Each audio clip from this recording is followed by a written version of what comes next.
A word from our sponsor. Every time I go somewhere to get a salad, one of the first things they ask me is what protein do I want. I'll tell them that I want walnuts, or I tell them that I want chickpeas or sunflower seeds, and they look at me like I'm crazy. It's like, why do you not know that these are proteins? Why do you not also know that these are healthy carbs? And if I tell you that I don't want bread, you're asking me about carbs. I'm like, I don't really think y'all know about nutrition here. But anywho, I keep telling people that I'm not vegan, because I'm far from that. I eat everything, but just in moderation. But majority of my food is fruits, vegetables, beans, and seeds. And speaking of not vegan, there's this super misconception that being vegan is healthy.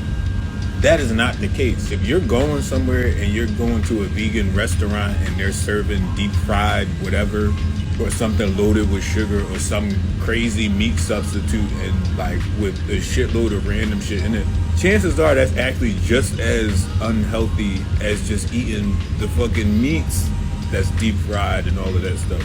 Those cheese substitutes, a lot of them joints don't be good for you. But if you don't actually look at the ingredients on things, you won't know. Even when you go get a salad from somewhere, you gotta hope that they're actually making these with organic, non-GMO ingredients. Like anytime you go somewhere outside of home, you really gotta hope that they putting healthy stuff in there. Like you really don't know how they're prepping this stuff. Which is also why my meals, I just rather just make myself. For those who don't know, if you're getting fruits and vegetables that aren't non-GMO organic, you really have to worry about pesticides, things like Roundup actually being in your fruits and vegetables. There's been scientific evidence to show that, these things are affecting people, because they eat a lot of it, you know what I mean? Keep in mind, I'm pretty sure y'all heard of capillary action growing up in school. If you don't, I'm just gonna remind you. Think of a piece of tissue paper.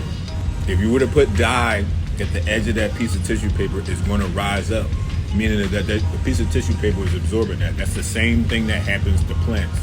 The capillaries and the roots and all that extra stuff, it goes into the root, meaning that it goes into the plant and it's nourishing this plant, whether that's with positive things or harmful things. So how your plant is grown is going to affect the health of not only the plant, but the health of you when you eat the plant, because everything that's there is staying there. Keep that in mind. And that's it for today.